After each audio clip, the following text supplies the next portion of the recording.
Pessoal, a Revolução Industrial foi o momento em que surgiram as primeiras indústrias do mundo. Antes dela, 85% das pessoas do mundo viviam no campo. O ritmo de vida era bem tranquilo. As pessoas acordavam, plantavam, depois podiam ir para casa, descansavam, voltavam para o campo, faziam alguma tarefa, mas tudo era feito no ritmo do campo, tudo era mais lento. Com a Revolução Industrial, vão surgir as primeiras indústrias do mundo e isso vai mudar completamente a forma que as pessoas viviam no mundo inteiro.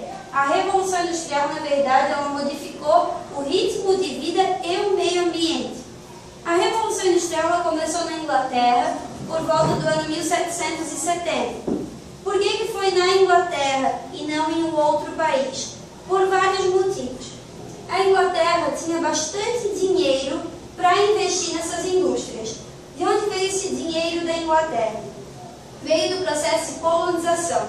A Inglaterra tinha muito dinheiro vindo da África e da Ásia, onde eles trabalhavam principalmente com algodão, porque a Inglaterra era uma grande fabricante de tecido. Mesmo assim, eram tecidos feitos ainda à mão de uma maneira bem simples.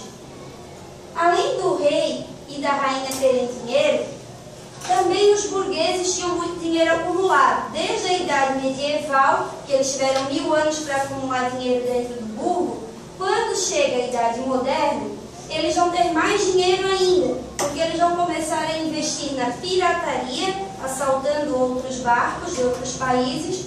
Eles vão investir nas manufaturas, que eram pequenas fábricas que eles alugavam para as pessoas humildes, para elas poderem ir até lá fazer o seu produto para vender. Então eles alugavam os instrumentos que haviam lá dentro, que eram instrumentos simples, e eles também vão investir nos cercamentos.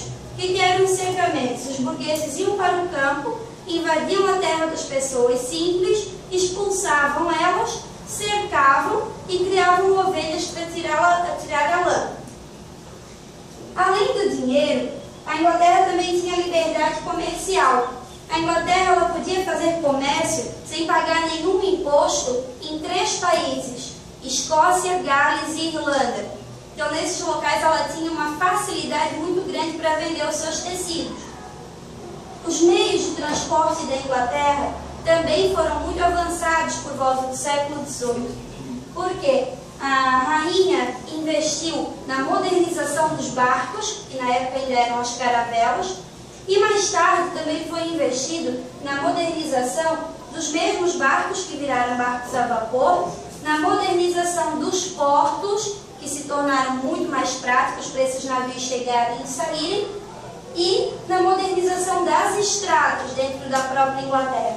Então, esses meios de transporte facilitavam a produção dentro da Inglaterra, já que eles facilitavam a circulação da matéria-prima e dos trabalhadores, e também facilitava para vender o produto fora do país, nos outros continentes. A Inglaterra também tinha matéria-prima sobrando, já que as fábricas eram fábricas de tecido, ela tinha muita lã que vinha dos cercamentos e ela também tinha muito algodão que vinha da África e da Ásia, como eu já falei para vocês. E também tinha muita mão de obra livre, porque aquelas pessoas que estavam sendo expulsas do campo iam para a cidade sem ter como sobreviver, iam com uma mão na frente e a outra atrás, como a gente começa a falar, né? Então essas pessoas elas eram uma mão de obra barata, desesperada pela luta pela sobrevivência, porque a rainha permitia que os burgueses invadissem as terras, cercassem e expulsassem as pessoas humildes. Então essas foram as condições que levaram a Inglaterra a ser o primeiro país industrializado do mundo. Eles tinham muito dinheiro para investir nas fábricas, eles tinham muito local para vender esses produtos por um bom preço, eles tinham meio de transporte que tornava a produção e a venda mais rápida, eles tinham matéria-prima para produzir os seus tecidos e eles tinham mão de obra barata e em grande quantidade. Depois, com a invenção do motor a vapor por James Watt, vão surgir máquinas que vão tornar essa produção de tecido ainda mais rápida.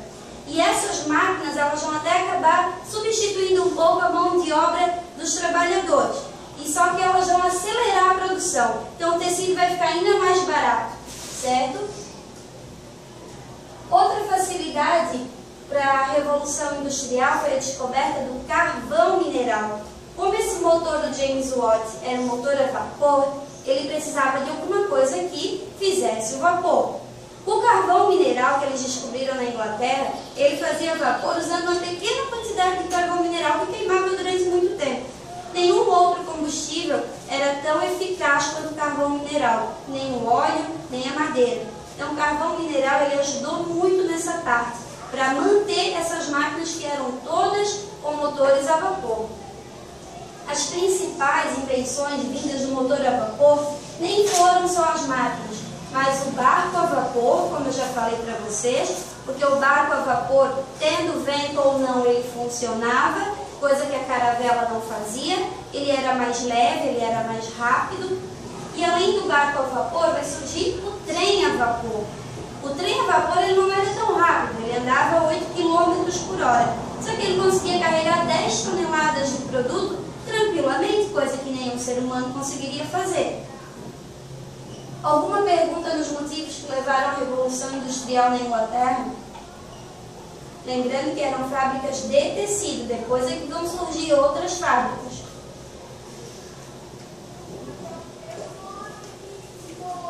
Legal a participação de vocês. Bacana? Nenhuma? Não. Como era a vida desses trabalhadores, dessas primeiras indústrias de tecido? Os trabalhadores, eles não tinham nenhum direito. Então, eles trabalhavam 365 dias por ano. Não existia feriado, não existia final de semana, não existia férias, nada, 13º, isso não existia.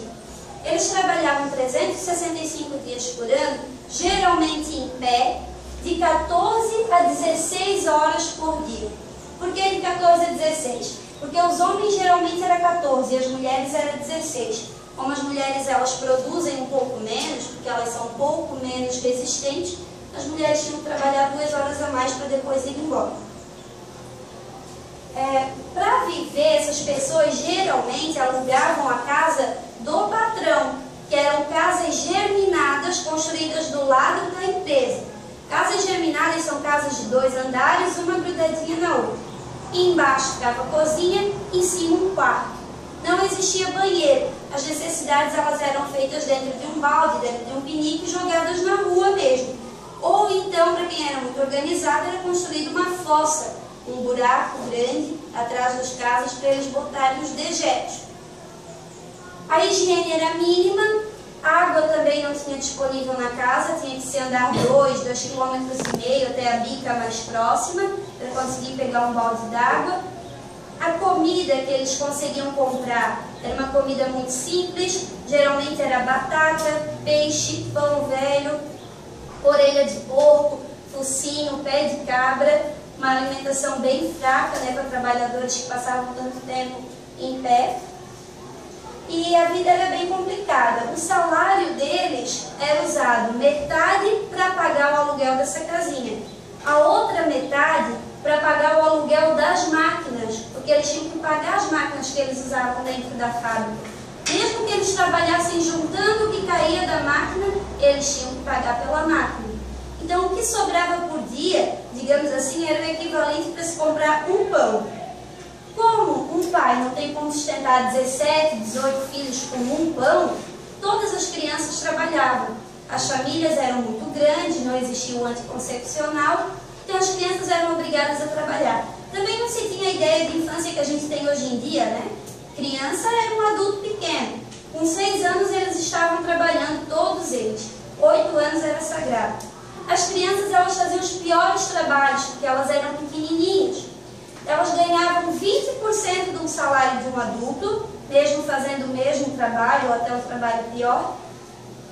Elas eram colocadas dentro das chaminés, penduradas pelos pezinhos, para limpar a chaminé, a fumaça, porque se tivesse entupido as máquinas iam parar. Elas também eram colocadas dentro do motor ligado, para poderem tirar alguma coisa que trancou, para poder limpar. Elas também eram usadas bastante nas minas de carvão, para descer nos túneis subterrâneos e puxar os carrinhos de carvão, já que elas eram pequenininhas, o túnel não precisava ser tão grande. E qualquer um os trabalhadores, adultos ou crianças, se eles se cansassem, eles recebiam castigos e podiam ser até presos se tentassem fugir da fábrica. As crianças, quando elas cochilavam, geralmente elas eram afogadas, levavam socos, tudo para poder se manter alerta de 14 a 16 horas por dia dentro da empresa. Se por um acaso algum trabalhador nunca cometesse um erro, ele não ia ter que pagar nenhuma multa, nem ia ser castigado. Se ele nunca quebrasse uma máquina, ótimo. E se ele conseguisse guardar dinheiro suficiente para se aposentar, então ele iria se aposentar por conta própria. E como ele nunca cometeu nada de errado, ele ganhava um relógio de ouro do patrão como presente quando ele saía da empresa. Era como se o patrão dissesse, né? Pega o teu tempo de vida de volta para ti. Porque, querendo ou não, eles perdiam uns 60, 70 anos de vida dentro da fábrica, trabalhando 365 dias por ano. Lógico que era raro, né, gente? Porque quem é que vai conseguir trabalhar 50 anos seguidos sem nunca faltar um dia, sem nunca quebrar nada, sem nunca cometer nenhum erro? É praticamente impossível.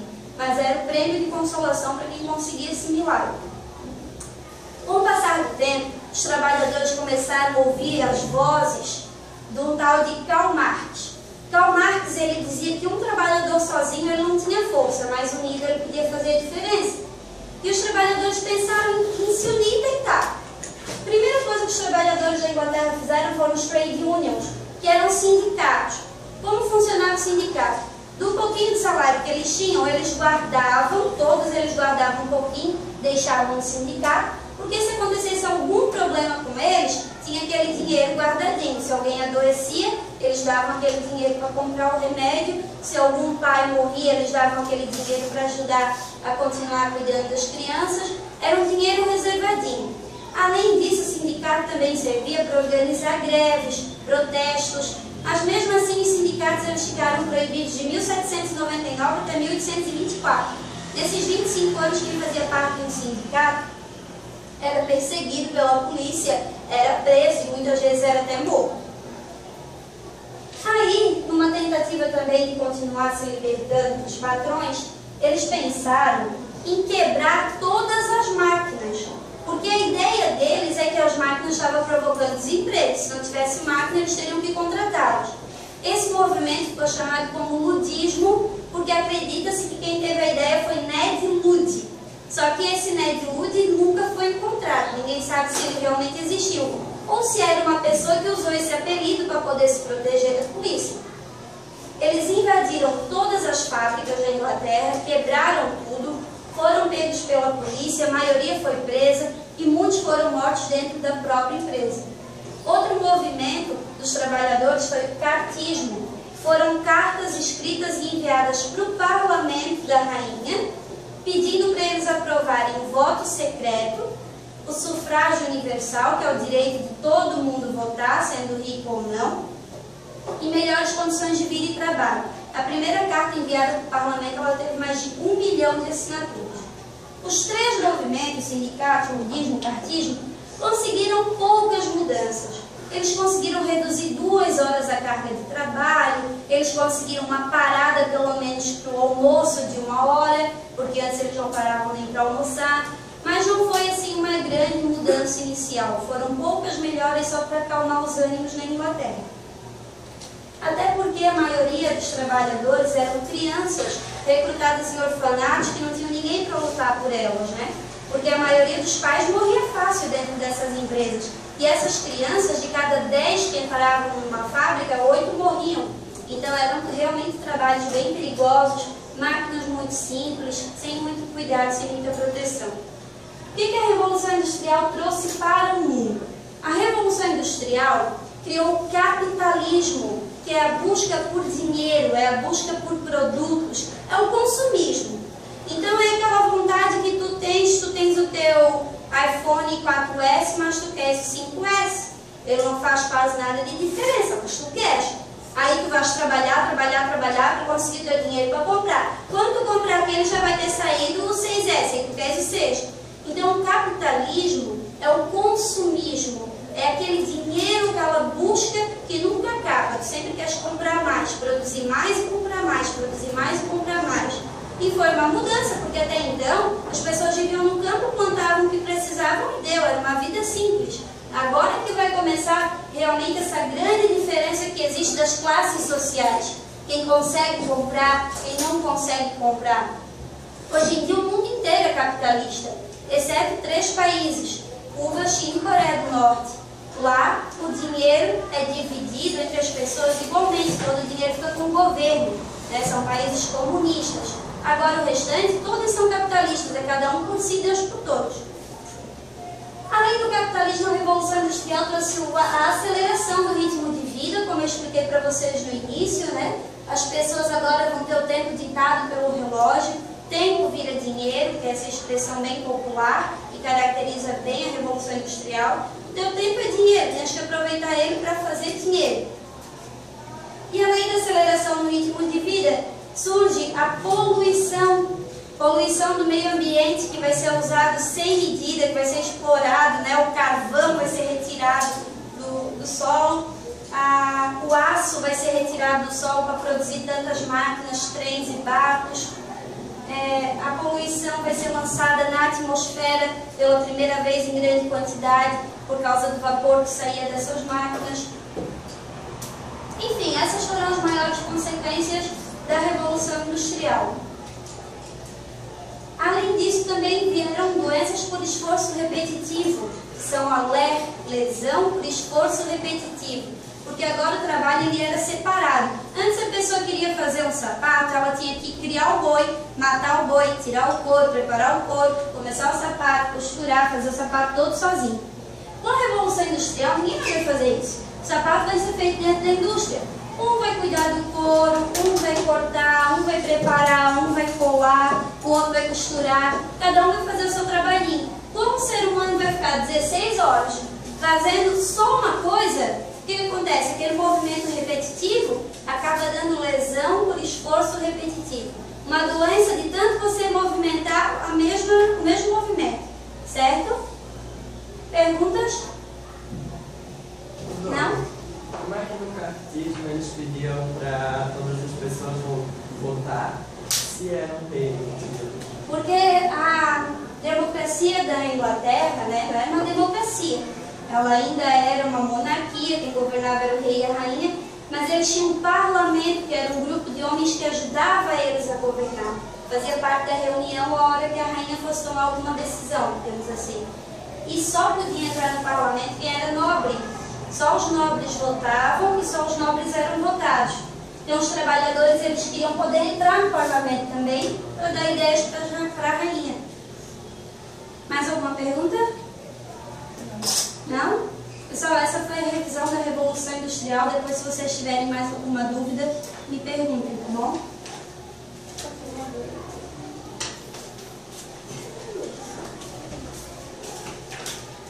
Preciso dizer para vocês